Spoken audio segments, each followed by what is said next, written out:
So today we shall be reviewing slash ranking, whatever you would like to call it, in preparation for Spider-Man No Way Home, the original Raimi trilogy. I've already done individual review videos for these. I will put that in the link in the description. But anyway, I thought no better way in preparation for Spider-Man No Way Home is that we decide to rank all three of the Spider-Man movies. So, without further ado, shall we begin? So, let me know how you would rank this trilogy down in the comments below. This won't be it for Spider-Man videos. I will be making more of them in preparation because I am going to see it Thursday night, so I'll probably be putting out 1 to 2 Spider-Man videos a day, just in preparation, considering today is Monday. So, coming in third place, which I don't think this will surprise a lot of people, which is Spider-Man 3. Now, I did actually like this movie. I don't think it's great by any means, but I do think it's a relatively fun movie. It does have a lot of problems. One of the things that I did actually like about this one is that they retconned, but connected Uncle Ben's death. I really like how it went full circle with Sandman and all that, and Sandman is supposedly coming back in Spider-Man No Way Home because we saw him in the trailers, so should be good. But pretty much my biggest issue with this one is Bully Maguire, and like he becomes Emo Parker and all that, and he's like going like this, he's like against Gwen and all that, and he just goes over the top. He goes full force over the top, and it is kind of fun, but it's also like, oh my god. And the other villains in this is like there's Sandman, New Goblin, which is Harry Osborn, and Venom. So I thought it was too many villains to juggle for one movie, considering Sam Raimi didn't even want Venom in this. Like, you can actually look at that on IMDb trivia and all that. Like, Sam Raimi did not want Venom to be part of this story, but the Sony Studios made him. They're like, oh, nope, Venom sells, Venom's big, so we're gonna put him in this because people want to see Venom. And he's like, where am I gonna put him? So it's just like, all right, here you go. Venom's in it, and pretty much the plot is just Peter like with MJ again, and then the plot goes full circle. Harry's pulling strings and all that. Now they do give Harry a nice funeral scene. I did actually like that. Like, it is a nice scene, like how they ended the trilogy.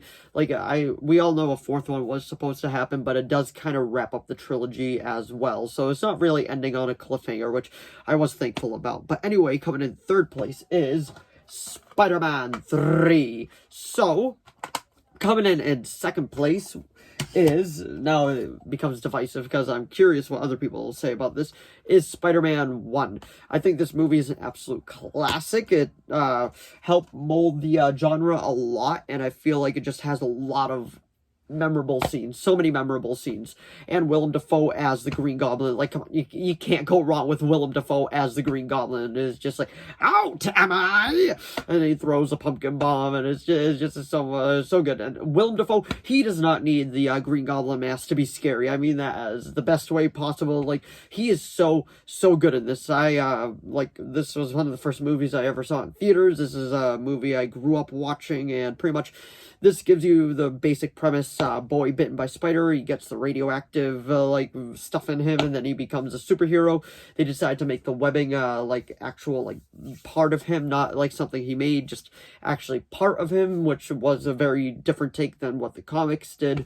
But Norman Osborn is a scientist, and he has to pretty much test himself, or he's going to lose his entire company. So he does that, he gets these powers, but he still loses the company, and he's just a complete, just a live wire in this, and it's so much fun. They have a really cool battle at the end. Like, he has a subway train in one car, Mary Jane in the other, and he's like, we are who we choose to be, now choose! And then he drops both of them, and he's like, I'm coming, Mary Jane! And then Danny Elfman's theme is great in this. Uncle Ben's death does hit home with how they decide to do it and all that, and it gives him proper motivation. But it's an all-around good story. It explains everything. Bruce Campbell's in it, he's in all of them. I'm pretty sure the original plan was for him to be Mysterio, but it is what it is. And this is it's a great movie in my opinion. It is a classic.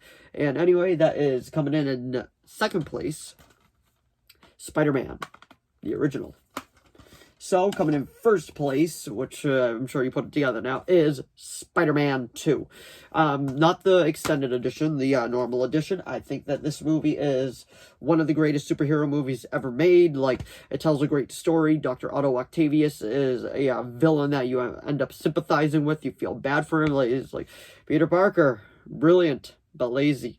And the fact that he's coming back as Doc Ock, I know the joke, he said he did it for the money, but still, like, it is so cool that he is coming back, and it's just like, this movie is it's great. If you've never seen it, the basic premise of it is it's a direct sequel to the first one. They give you a recap in web form, which is super cool with how they decide to do it. But Peter Parker still doesn't have his life on track, and this is a movie where, like, they pretty much put him back on back on the right track of life, and boy does it go downhill fast.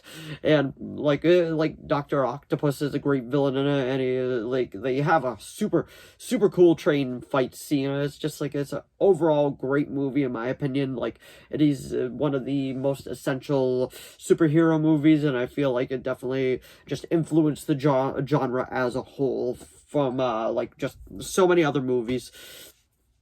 And the ending too, like when he's like, listen to me now, listen to me now. And the fact that they did a lot of practical effects with the tentacles was super cool. Like, it's an awesome movie, and I feel like it definitely deserved its #1 spot. And let's not forget, throughout this trilogy, we had J.K. Simmons as the amazing J. Jonah Jameson, so you can't go wrong with that either. But anyway, coming in first place is Spider-Man 2. So that is my complete ranking of the original Spider-Man trilogy. So if you enjoyed this video, please give it a like and a subscribe so I know to keep making more of these. If you have any video requests, please leave them down in the comments below. I'll do my best to reply. I got a couple other videos set up after this one. Let me know your ranking of the Spider-Man movies down in the comments below. Only the original trilogy, because I'll be doing other videos too. And let me know if you got your tickets for Spider-Man No Way Home yet. But anyway, thanks for watching as always, and I'll see all of you in the next video. Bye!